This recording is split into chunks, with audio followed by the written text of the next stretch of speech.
Faris Alwari reappointed while Agriculture Minister resigns. Shock and grief at the passing of cultural icon Sherwin Ski Cunningham. No need to increase domestic flights at this time, says Tourism Minister. And in sport, disappointment as Nathan Stewart pulls out of Tobago T10 blast. Good evening, I'm Patricia Nicholson-Richards. This is the Tobago Updates News for Wednesday, 16th March 2022. A new Attorney General for Trinidad and Tobago. In a surprise move today, Prime Minister Dr. Keith Rowley advised President Paul Weeks to revoke the appointment of Faris Alwari as Attorney General and to appoint Reginald Amor as Attorney General and Minister of Legal Affairs. Alwari has been appointed as Minister of Local Government and Rural Development. Dr. Rowley also advised President Weeks to revoke the appointments of Clarence Rambarat and Yokima Bethelmy and to appoint Reginald Amor and Lawrence Hislop. Camille Robinson-Regis has been appointed Minister of Housing and Urban Development. Her former position of Minister of Planning and Development has been handed to former Housing Minister Penelope Beckles.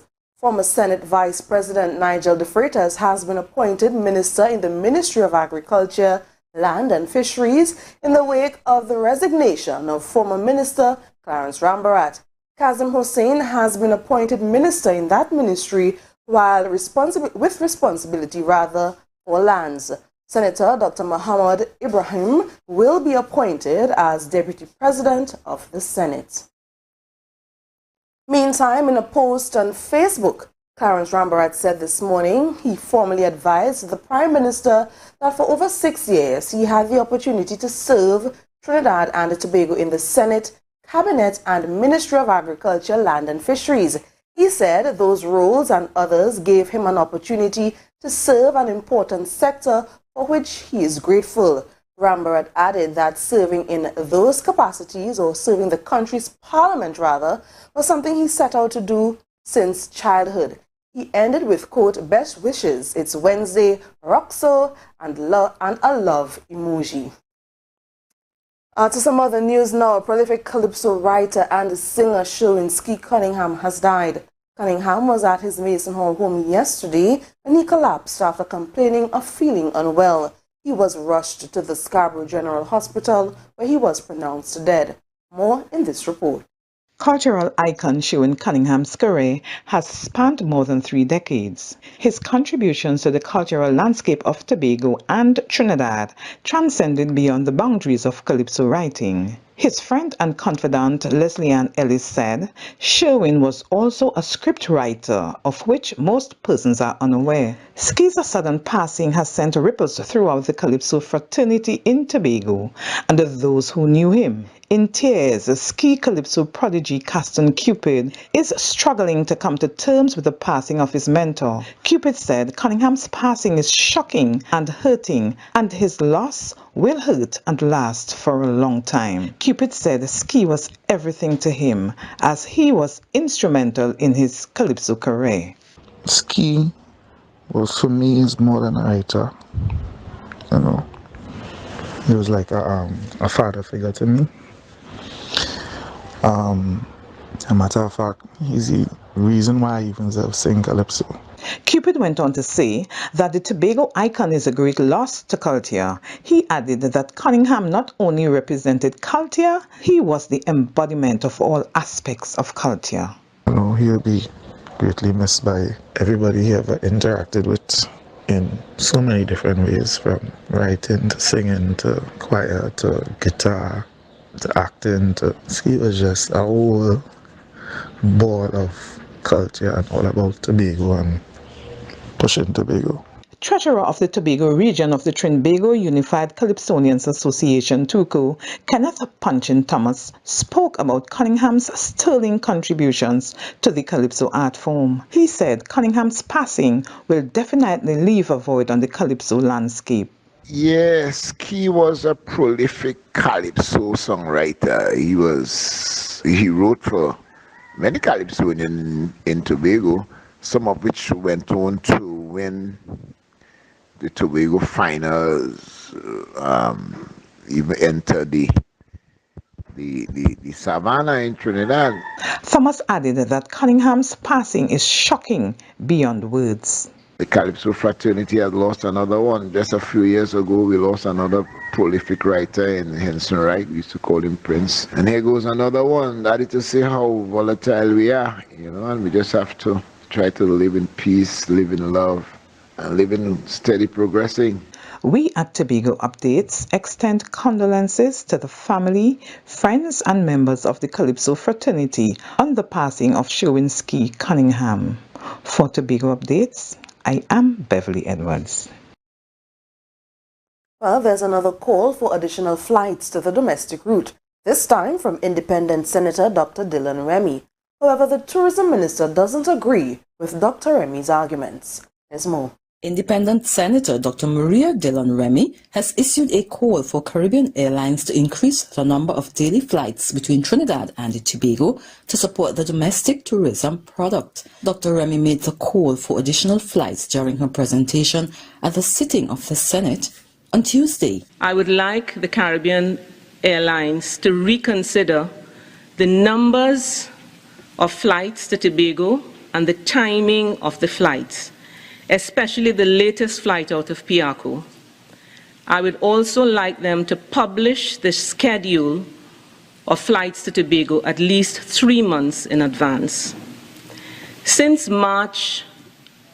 January to March 10th, 2022, there have been 8 flights daily between Trinidad and Tobago. 8 from Trinidad and 8 from Tobago. That's 16 flights through both sides. Dylan Remy said a number of people are trying to book flights to Tobago for the upcoming Easter holiday, only to be told that flights are sold out. In fact, I had a conversation with a hotelier on Sunday, and he told me of a family that had made a booking for one of the hotels in Tobago, but because of the lack of flights and lack of space on the ferry, they cancelled the booking and they have decided to go to Grenada instead. I have had friends reach out to me asking, please, see what you can do for me. I want to come to Tobago for Easter and I cannot get there. Madam President, this lack of availability of flights has been occurring for some time now, particularly on weekends. She also requested later flights since the last flight from Piaco to Tobago is at 8:30 p.m. and passengers who arrive on international airlines after that time cannot get to Tobago. According to Dr. Dylan Remy, Tobago needs a reset. A reset of the expectations for the airlifts. A reset that would indicate that CAL would play an integral role in the rebuilding of the tourism product to Tobago to re-energize the economy and bring much needed employment, and also for foreign tourists coming in, foreign exchange to Trinidad and Tobago. Tobago should not be seen as an add-on, as a nuisance, a route that loses money for the company and therefore should not be given preference. For Tobago Updates, I am Gail Thomas. Well, in response to Dr. Remy's plea, Tourism Minister Randall Mitchell said there is no need to increase flights since there is no problem with availability of seats on the air or sea bridge at this time. He said, contrary to what the hoteliers are saying, data from September 2021 to February 2022 show that there were thousands of excess seats. So in the period, Madam President, the total amount of seats provided on the air bridge was 89,460 seats. The number of passengers transported, 81,696. So there are, during the period, 7,764 excess seats. Looking ahead, the minister also gave data for the air bridge for March, April and May 2022. The unsold seats as at March 15th, 2022, for those 3 months stand at 49,441. Mitchell added that on the sea bridge there is an excess of 500 seats. He, however, admitted that the hours of operation for flights should be extended. Mitchell also believes that hoteliers should not blame unavailability of seats on flights for low hotel occupancy rates in Tobago. If there is excess capacity on the air bridge and on the sea bridge, and there still is an issue of excess capacity in terms of the domestic tourism product, then the issue is one of marketing. The issue is one of advertising. The issue is one of selling. The issue is one of packaging. If Dominica can do it, if Grenada can do it, if St. Lucia can do it, and by do it I mean come to Trinidad, set up stations at our local malls, etc., and market to Trinidadians their destinations, why can't Tobago do it? Coming up after the break, Chief Secretary fires back at Minority Leader over Duke's Dubai trip. Stay tuned. Security Services Company is the most advanced security service in Tobago. Ask about our cash and transit service. It's safe, risk-free, reliable, and timely. We provide safe banking delivery for all business types and sizes with highly trained staff, 24/7 monitoring, coordinated emergency response, and a well-maintained fleet of armored vehicles. Contact us at 660-7723 or visit our website at www.mi4securitytt.com to sign up today. Support brand cleaning products, tough on grind, yet gentle on you. In the kitchen, use only Support dishwashing liquid. Washing your clothes, use only Support liquid laundry detergent. Sanitizing your home, work, or any environment, then Support antibacterial multi-purpose cleaner is the brand for you. Ask for Support detergent products today because we're family. It's locally made with a great price and everyone needs a little support.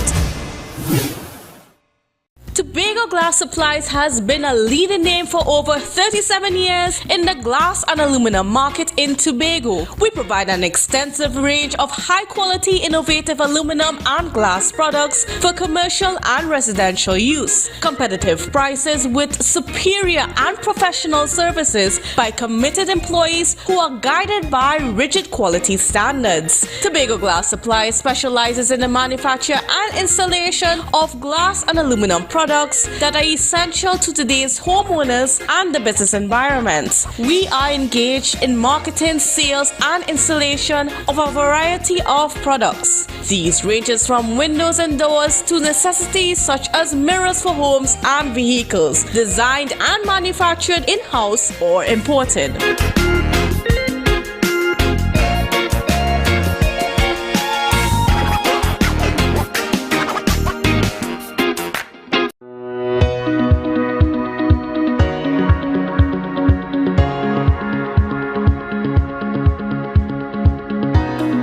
I want to meet with you to share my personal testimony and other local testimonies. Call me now, Juliet Roberts, at 341-0715. The number again is 341-0715. God bless you.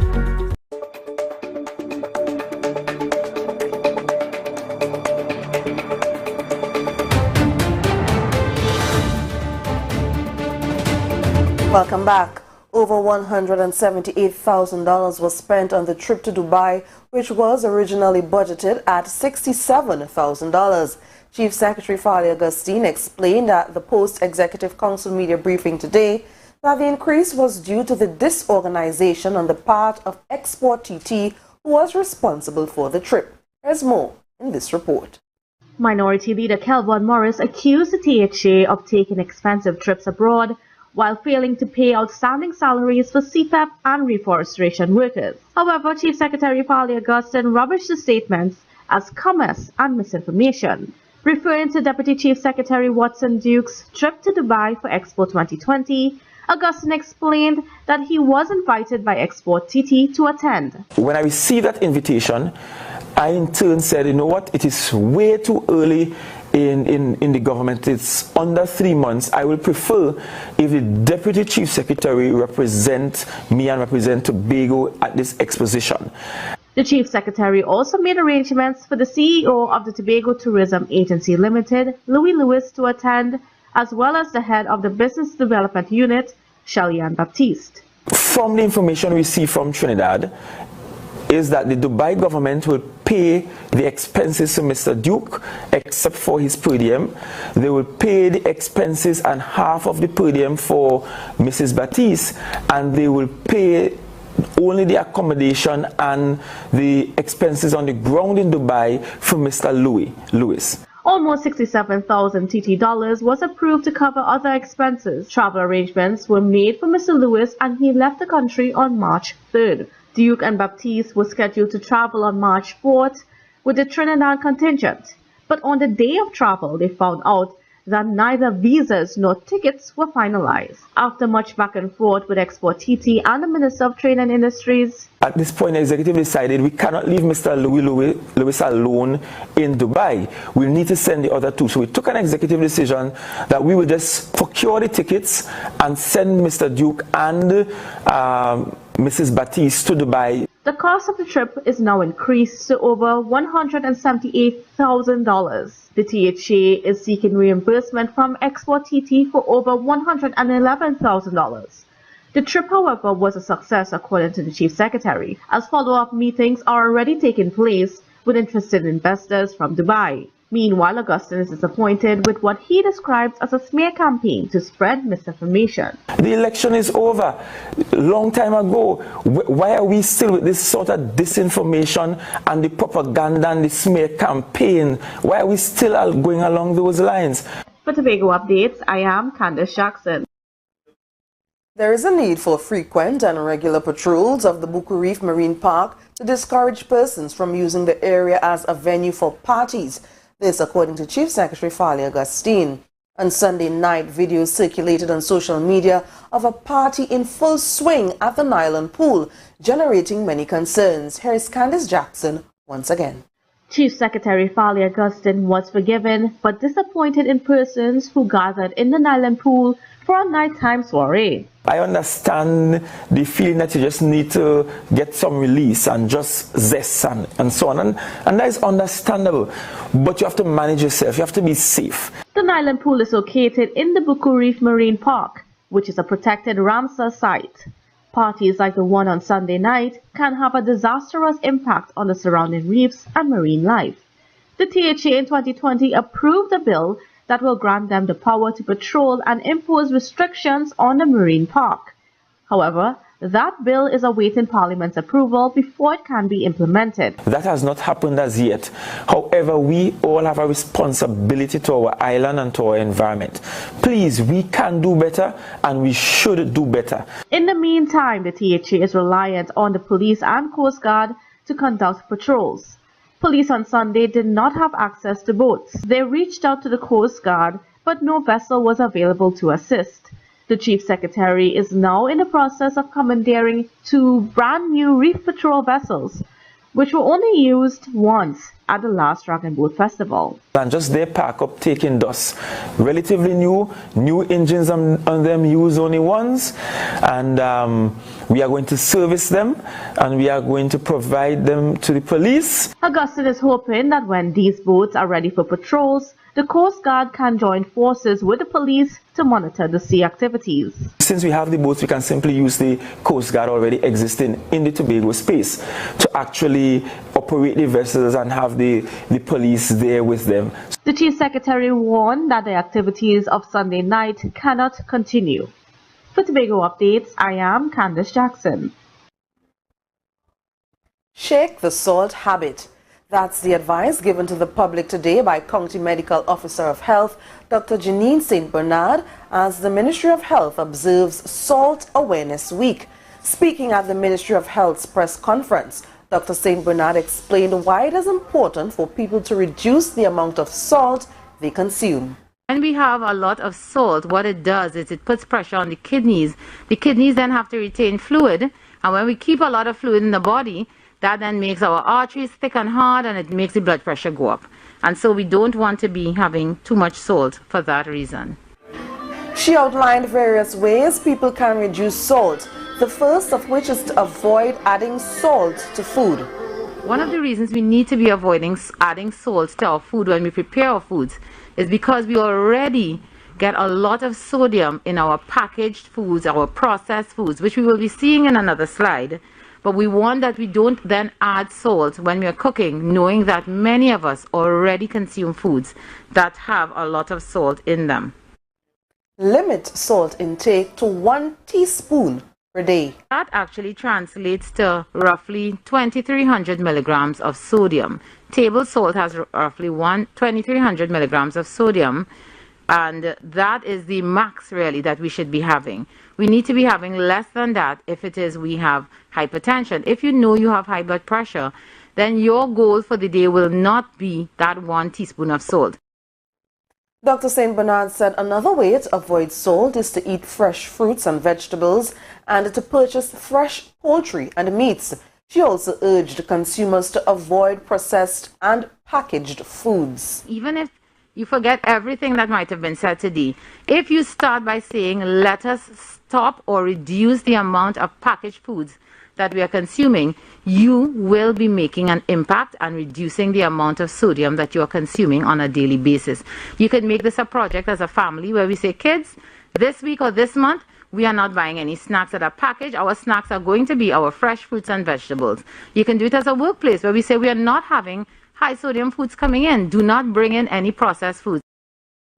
Salt Awareness Week is observed worldwide from March 11th to 17th. Now to the latest COVID-19 figures. Over the last 24 hours, 41 new cases were reported. Total active cases are now at 445. There are 16 patients in the hospital. No new deaths have been reported.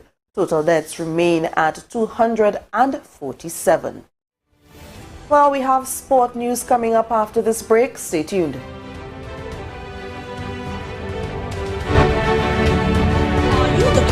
All-in-one shopping experience? Then look no more. Visit Lamb's Best Mart for your grocery items, fruits and vegetables, drinks, home items, stationery, gift items, hampers, shopping gift cards, toiletries, small hardware items, and much more. We provide order and pickup service, even delivery to your door. We are your friendly community supermarket. Check us out today at Lamb's Best Mart, located at 22 Daniel Trace Canby, or visit us on social media at Lamb's Best Mart.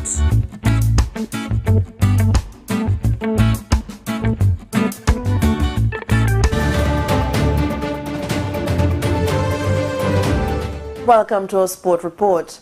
Nevin Stewart has pulled out of this year's edition of the Chief Secretary's Tobago T10 Blast. This was revealed at Tuesday's draft, which took place at the John Dial Community Center. The 2019 leading run scorer and MVP cited personal reasons as the cause for his non-participation. Public Relations Officer of the Tobago Cricket Association, Marcus Daniels, said he is disappointed that Stewart is not in this year's tournament. The captain that would have led that team to victory in 2019, he has pulled out of the competition for personal reasons, and I'm very disappointed, but that's how life goes at times. And this year, they will be led by Ansel Ned. Let's hear from Mr. Ansel Ned. He will be leading the defending champions, the Rainforest Rangers, and of course I want to wish Mr. Stewart all the best in his endeavors. Some 32 players, 8 from Trinidad and 24 from Tobago, were drafted yesterday, with last year's beaten finalists, the Buku Reef Divers, selecting the first pick. The pick today will be Imran Khan. Imran Khan, the current captain of the Red Force team, he goes to the Buku Reef Divers. Divers also snapped up UK-based Iraq Thomas and national player Jid Gooley. Defending champions Rainforest Rangers won the bid for Jason Mohammed, who was the leading run scorer in the recently concluded Trinidad T10 Blast. West Indies left-arm spinner Kyrie Pierre went to Fort King George Gunners, while St. Lucia Zook's standout player Mark Dale and national player Terence Hines are in the camp of the Little Tobago Islanders. 4 players coming out of St. Vincent and the Grenadines will be selected on a later date. Bringing remarks, Chief Secretary Farley Augustine thanked former Chief Secretary Ansel Dennis for his role in the initiation of the tournament. Indicating and saying thank you, rather, to the former Chief Secretary who started this initiative, in Mr. Ansel Dennis. Secondly, I want to say that I really hope that every Chief Secretary that follows me, whether I'm here or not, will keep this going, because some things are beyond the politics, and sport must be one of those. In fact, sport is one of those areas that can allow communities to heal. Sport is one of those areas that we could put down our red and green and black and all the colors of parties and pick up colors in the interest of sport. Chief Secretary Augustine is hoping that in the coming years, the tournament provides a platform for Tobagonians to be selected for national teams. This competition is important to the Tobago space because it provides a platform for our young people to showcase their talents. And as Tobagonians, we have long known that we have natural and raw talent here, but very often we are not given the kind of platform that is required so that the world can see the talents that we have. Hopefully, this competition this year and in the years that follow will provide a platform that is so large that we will see more and more Tobagonians being selected for various West Indies cricket teams and national cricket teams. The tournament bowls off on April 9th at the Sid Gray Sporting Complex and ends on the 15th with the final, as well as a celebrity match featuring several current and past national West Indies players. Former Zenith Athletic Club member Janae Digans was in outstanding form last weekend at the NCAA's Carifta Trials at the Hesley Crawford Stadium, Port of Spain. Here's more. Digans, who now competes for the Trinidad-based Concord Athletic Club, booked her Carifta Games ticket in the girls under 17 100 meters, 200 meter and long jump. She easily made the Carifta standard of 12.13 seconds in the heats of the girls 100 meter event by clocking 11.77 seconds. Her time was also fast enough to earn the World Under 20 and Pan Am Junior mark. She disturbed the sand at a wind-assisted 5.66 meters, some 32 centimeters better than the 5.34 meters Carifta Games long jump standard. Digans completed her weekend by clocking 24.50 seconds in the preliminaries of the 200 meters, bettering the 24.68 Carifta standard. Meantime, Miguel Taylor and Anderson Boris of Mercury were the only Tobago-based athletes to achieve a Carifta standard. Competing in the boys under 20 100 meters, Taylor clocked 10.70 seconds to finish third. The Carifta standard is 10.74 seconds. Boris dipped under the boys under 17 100 meters standard of 11.20 seconds in the preliminaries. He was second in heat 3 of 4 in a time of 11.13 seconds. Other Tobago athletes finishing in the top 2 of their events will now have to rely on the selection committee of the N3As to book a spot on the national team for the games set for Jamaica between April 16th and 18th. The team is expected to be named in the coming days. Some 47 Tobago athletes from 8 clubs made the trek to Trinidad for the trials.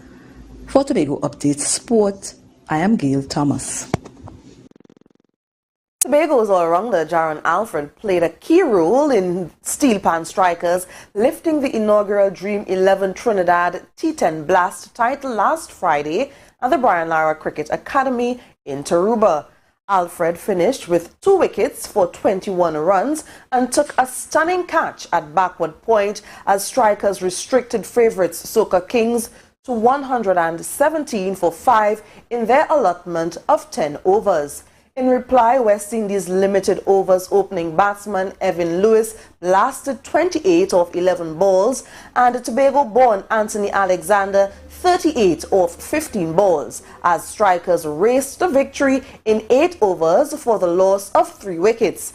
Ansel Ned, Ezekiel Jofield and manager Steven Sanchez were other Tobagonians featuring for the winning team. Strikers walked away with the winning purse of $100,000, while Kings pocketed $70,000. The 14-day tournament was hosted by the Trinidad and Tobago Cricket Board and is sponsored by Indian-based fantasy sports platform Dream 11. Well, that does it for sport this evening. We have more news coming up after the break. Stay tuned. MI4 Security Services Company is the most advanced security service in Tobago. Ask about our cash and transit service. It's safe, risk-free, reliable, and timely.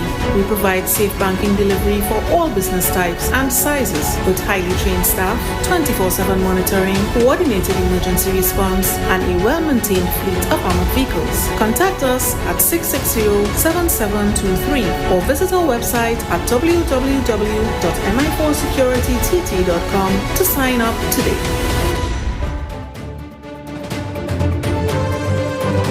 Having recently increased their fares, taxi drivers want the government to consider their situation before increasing fuel prices, which may result in further taxi fare increases.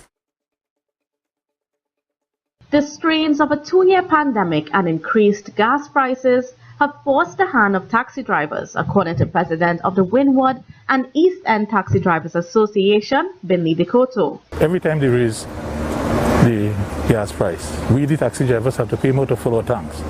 And the cars that we have now, they have big tanks. Sometimes it costs us $450 to $300 to fill the tanks. PRO of the West End United Taxi Drivers Association, Stefan Allen, shares the same sentiments. He added that maintenance of vehicles and an increase in car parts was factored into the fare increase. In the case of tires, for example, Allen says they are being sold snow tires, and there appears to be no government regulation. So when you go and you buy a snow tire for $250 to $300, right? And I talk about raising in a span of a few months, $250 to $300, and you buy that tire and you ride on these roads that we have here, within a few weeks or a few months, it's damaged. It's gone already. Taxi drivers remain concerned about threats of future gas price increases, whether it is a removal of all gas subsidies or the liberation of fuel prices. Dekoto assures there will not be a knee-jerk reaction from legitimate taxi drivers. Then when we, the heads at the association meet, we will discuss whether we could carry it or we cannot carry it, or within the next year or 2 years we may have to increase the fare. Meanwhile, Allen believes taxi drivers should be consulted before increases are imposed on fuel. It will be nice where we have an idea so that when we make decisions, we do it with the public in mind. The war between Russia and Ukraine, together with falling production in the energy sector, is leading the government to impose measures that will affect the price at the pump. For Tobago Updates, I am Candace Jackson. Meanwhile, Chief Secretary Farley Augustine is hoping that the central government will reconsider imposing increased gas prices on the public. Now is not the best of times to remove the fuel subsidy. And there are several things that we also have to consider in the mix. It's not just about the fuel we pay, it's about also the quality of our roads, the cost of vehicles and the amount of taxes we pay on these vehicles, one of the highest within the Americas. Augustine added that the public transportation system is inefficient and the price increase will only hurt those on the lower end of the income spectrum who are already struggling. Well, brings us to the end of our Tobago Updates newscast for this evening. I'm Patricia Nicholson Richards. Thank you so much for joining us and do have a good evening.